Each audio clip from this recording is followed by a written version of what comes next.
Hello everyone, welcome back to another Legends of Runeterra video. I think a lot of you might not be happy with what I'm going to say in this video today, but I just gotta do it. And yeah, I just hit a master in a C server yesterday. Alright, so I was using what you guys hated the most, which is the burn deck. Currently it's at rank 30. So yeah, so what I played was burn. Now the whole idea why I was playing burn is that I was like wanting to try out how like is there any like new variation to burn, which I did make some adjustment to the list. So as you can see, like I will show you the original list first. So this is the current what do we call the current meta list.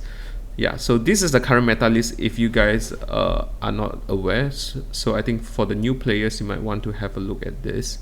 Now when I was looking at this while playing against it, of course while we're playing against this opponent that plays any form of burn, is just such a horrible experience. I do understand like it's super non-interactive and it's just frustrating, which I totally agree. But then it's like when you are playing the burn deck itself, you also feel the frustration as well, especially when I was like trying out this list. It's like I just feel it's so clunky with like 3 decimate and static shock sometimes, and sometimes like overdose or get excited. In the past, like sometimes it feels like I just keep drawing a lot of this. So what I did was I made some adjustment to the list. So this is the list that I end up with. So it's quite a weird list. So I'm playing 1 Draven.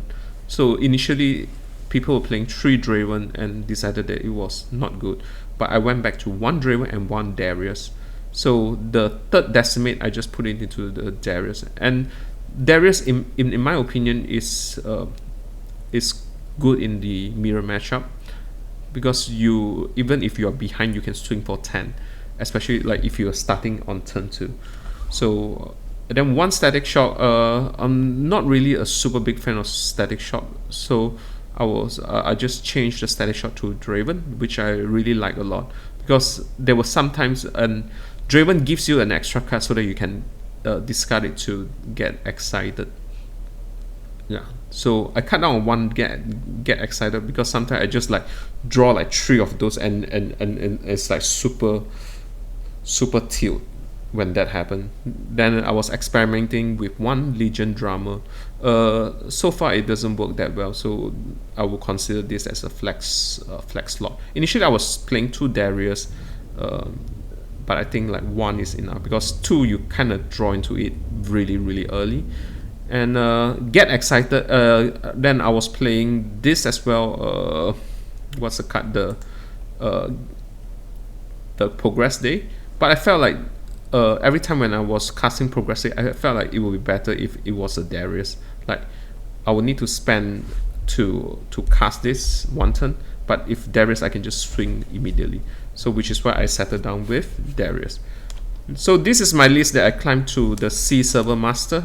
Alright, and yeah, now let's talk about the bad part about this deck. To be honest, the win rate is not as good as other deck, because I think there are so many meta deck, and this deck is so draw dependent. So a few ways for you to lose when you're playing this deck is you don't draw your turn 1 drop. Trust me, it happens to me a lot of time, and you just feel like surrendering on turn 1 if you're playing this deck.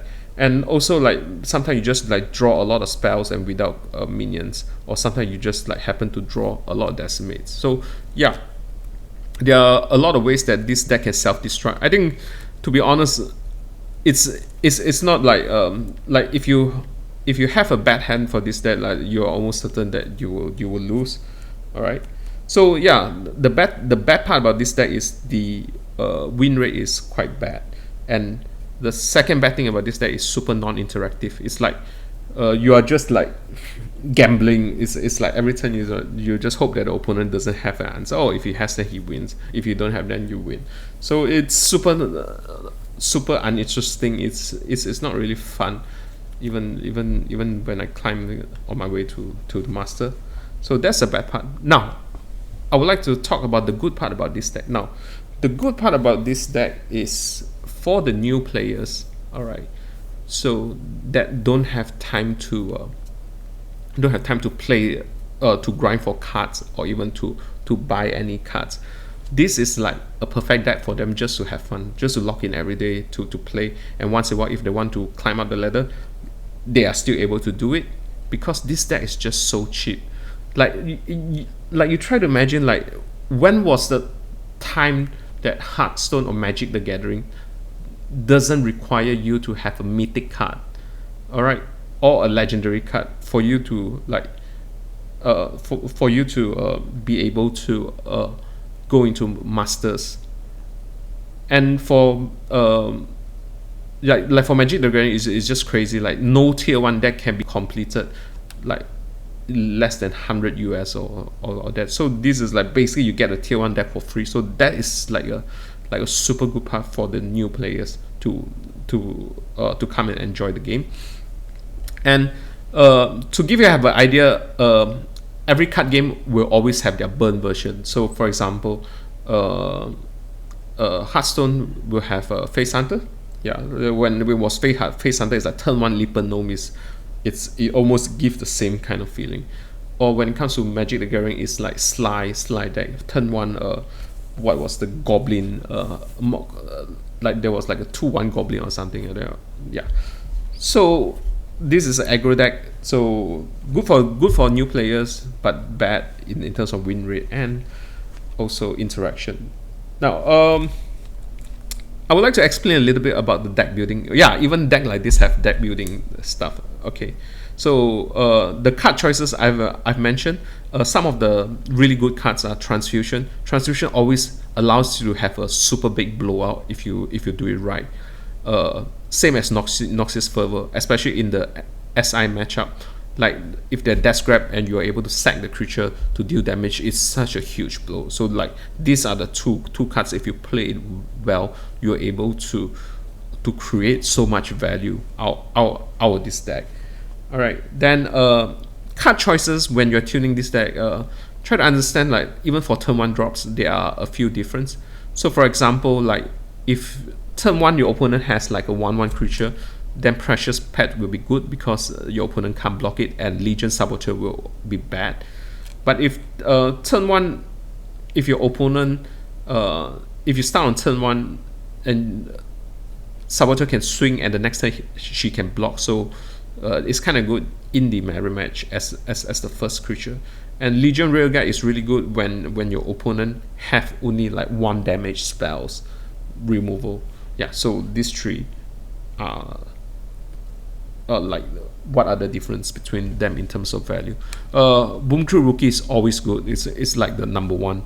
Then this guy will be the Disciple will be the number 2, because like she can prevent block, and she's like in the mirror, especially in the mirror match, she's able to like block the whole most of the minions. So she's really good. Probably the worst turn 2 drop is this guy. All right. Usually I would just mulligan him away when I see it. When it comes to turn 3, Card Salesman so good. He's like the MVP. Usually when it comes to turn 3, you are just surviving and trying to deal damage. Then with my added Draven, it's like I have like another turn 3 drop. Then yeah, that's it. Then the rest are just spells for direct damage and for direct damage and removals.